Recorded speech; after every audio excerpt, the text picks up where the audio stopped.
Hi everybody, it's Stacey Henley here with the game editorial team. We're here to talk about Tekken with Lu Hai Liang. Lu, you previewed this recently. What were some of the big takeaways you had from the game? Yeah, so we were lucky enough to be invited to their European headquarters in Lyon, France, and we got a good amount of time playing the game. And Katsuhiro Harada and Michael Murray were there. They're like the long-time producers on Yeah, the big wigs at series. Tekken. Yeah, and they gave us a keynote presentation. They unveiled Ling Xiaoyu, who's a fan favorite, and My yeah, favorite. yeah, and we got a day playing the game, and I was looking forward to it because I've been a fan of the games for a long time, since the PlayStation days, really, and I mean, for me, it really peaked with like Tekken 3 and Tekken Tag. I Um, agree, we both. and then it kind of dropped off a bit for me.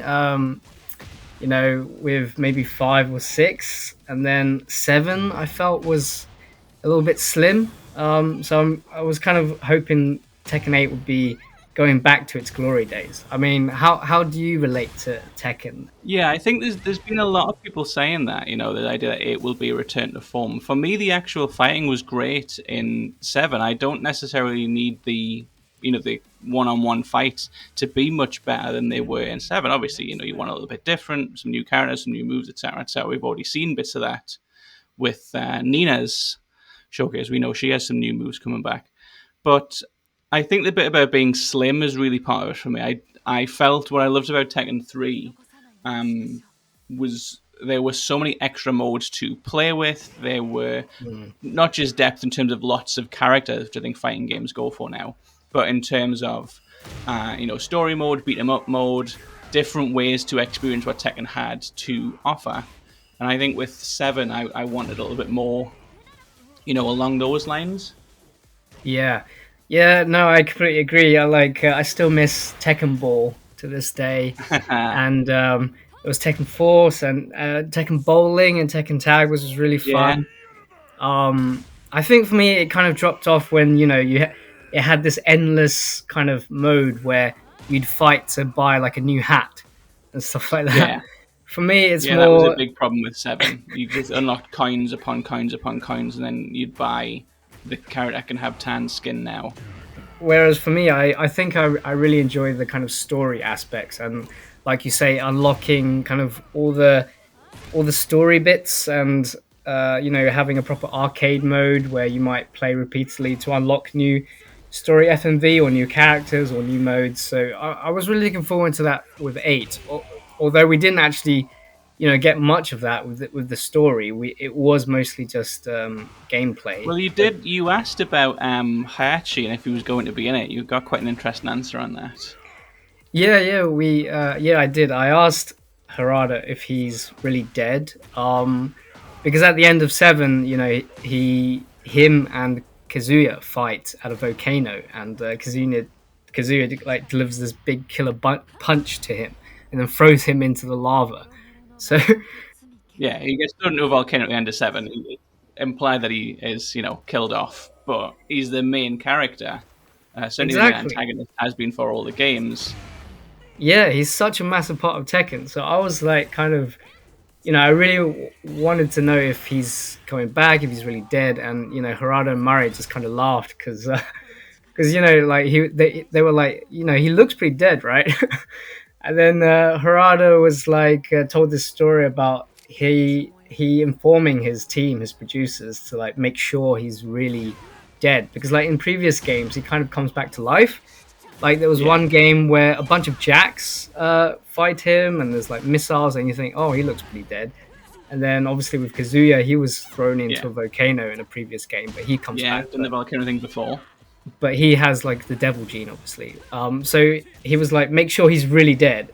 But then when they came back and showed, what they'd come up with, Harada was like, oh yeah, he's really really dead, isn't he? So that was quite Yeah, I think funny listening to that. I think that's an interesting answer. They've said, well, he looks dead, and then like disappointment that he looks incredibly dead, as if it's almost been hard work to bring him back. which I think is probably the case. What about some of the footage you show? We've got some stuff on the screen now with Nina and Jin. Why don't you talk us through some of this stuff? Right. So, key to Tekken 8 that the developers wanted to emphasize is kind of how brutal, how aggressive it is, and also kind of the shifts in momentum. They really want to emphasize that. And so there's different mechanics. There's the rage system and also the heat system.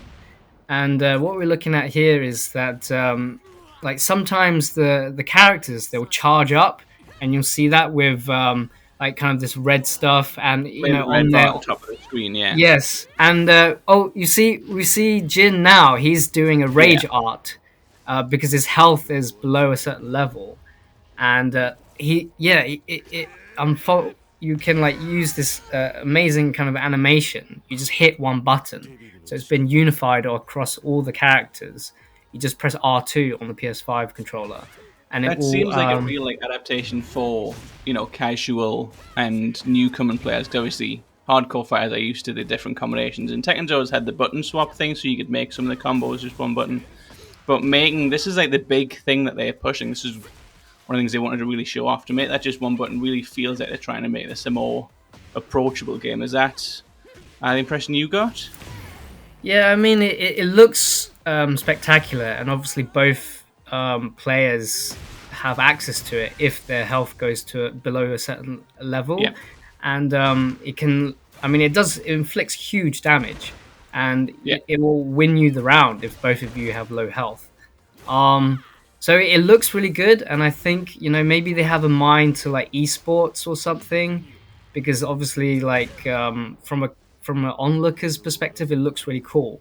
I just worry that it might get a bit repetitive if we're having to watch it like over and over again. Yeah, But they're long using it, animations.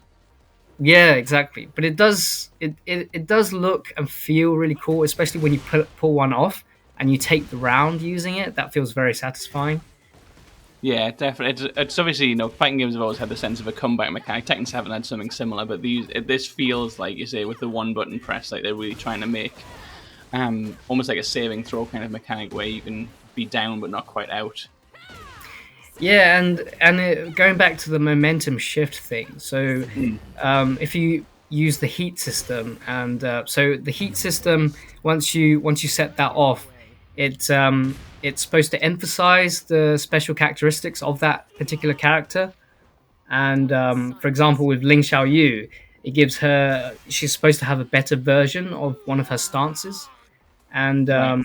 with June, if you activate it for her, um, she can. So June has this Kazama thing where if you use certain moves, it reduces her health. But once you activate the heat system with her, or for that, it doesn't anymore. Um, so that can so like you can use that strategically to try and to turn tides in your favor. But then the other player will do that as well, and it just adds this extra level of depth and texture to the game that can be quite interesting once you get into it. It felt really good playing this game with all the particle effects that come about from using UE5, the new engine. It really seems Bandai Namco have made a lot of effort, put a lot of resources into this game, and I mean a lot of the fan reaction have been saying that it makes Tekken 7 look like a PS3 game. Um, and it just feels faster, it feels brutal, it feels aggressive, So, and which characters did you play as when you were there? I use mostly Lars, Law, and Xiaoyu, and I really had fun using Xiaoyu. It was great to inhabit her again, like all her rolls and jumps and somersaults and all that stuff, her crouches, and she felt a little bit stronger as well. Yeah, Xiaoyu was fun to play with. Lars was also fun to play with because he's quite a flowy character to use. Yeah. Like high, middle, low attacks. And I fought against someone, another journo who was there, and he had Law, and we were kind of going back and forth with rounds and using the rage arts and stuff. And I was blocking his ones, and the thing is, if you block someone's rage art, you can't you can't immediately follow up with like a big combo or anything. I think like some of the esports people were talking about that, how you can't punish them that much if you Mm, block their rage art. So that, but this is kind of like the alpha. So yeah, maybe so. Bandai Namco could still be making a lot of tweaks and stuff before the full game is released. Let's have a bit of chat about Kazuya, because if Heihachi is not in it, which I remain doubtful of, but if he's not, which is what they're telling us, Kazuya is going to be the main villain, and obviously we've seen watching bits of him now. Has he been any more imposing to kind of fill this role as main villain? Have they just seen him go devil mode there? So against us, clearly to a certain extent. But did it seem like the game was building around him, or did it seem like it was trying to avoid telling us that Heihachi isn't in it? Oh, Or, so as you can see in this fight, he becomes devil like quite a lot, quite easily yeah, almost. And I do wonder if that will be part of the story. And then we also see Jun here, right? yeah, Look at this rage art she's doing. It's like Final Fantasy or something yeah. almost. That's a very it's very different to the other ones. That's very very cool. Yeah, and then this is one of the things I really love about Tekken is the kind of the pomp and the grandeur of it, and obviously Jun and Kazuya have like a big history, Yeah, and you could see some of that in the intros, and some of the little details like if you choose Lars and Jin as the players pick them, they'll do this like fight punch thing where they're like it's all part of the story and stuff, and I do think well that's cool like yeah, because I do think Kazuya will be a big part of this game, yeah, and with Jin and with June. This is we're all kind of just guessing what's going to happen, but I think the devil stuff and the fact that June, she's also yeah. There's a this. lot of devil stuff, and Jun with obviously the white, the purity, the she's always been positioned as kind of an anti-devil, an angel, I guess. And I think we're seeing a lot of angelic behaviors in, like you said, that Final Fantasy rage art. Yeah, they still haven't unveiled Huarang yet, and he's also No, one of my no. favorites. So I also want to see him and Jin's rivalry if possible, even though Jin has kind of gone off the deep end now with all his stuff. Yeah, it's interesting to see. There's a lot of like small stories in Tekken, a lot of minor rivalries and little characters or characters who have little relationships that aren't these big thrown in a volcano type adventures. So it would be interesting as the games continue to get bigger and bigger, whether he comes back from the volcano or whether we get a new big bad, which would be Kazuya. How those kind of small, intimate Yeah, storylines will gather. yeah, Yeah, I was going to say we should definitely King's on screen right now. We should definitely talk a lot about King because King is a major fan favorite. I don't play as King very often, but it was always going to be an exciting character to see revealed. yes, King. I forget which version of King this is because the lore behind him is also quite deep. But King, he looks fantastic. Like his character model and like his costume and everything. He's definitely a standout character in terms of presentation. I'm Yeah, it not looks a real. supremely deal. The lower the cape even looks very, very slick. The rest of the clothes are, pretty stagnant a lot of the time, but the cape has to flow with every single move. Oh yeah, and the kind of rough thing he wears Yeah, around his neck and the jewelry. Yeah, he looks great. In terms of like his moves and stuff, he does feel he almost feels like Paul. And I'm not a king mm. fighter, so the experts will know like how his throws because King obviously is like he's a big throws Yeah, big character. wrestling there vibes. I won't be able to say too much about that, but I did use him a bit, and yeah, he was pretty fun to play with. And using his rage art was pretty good as well.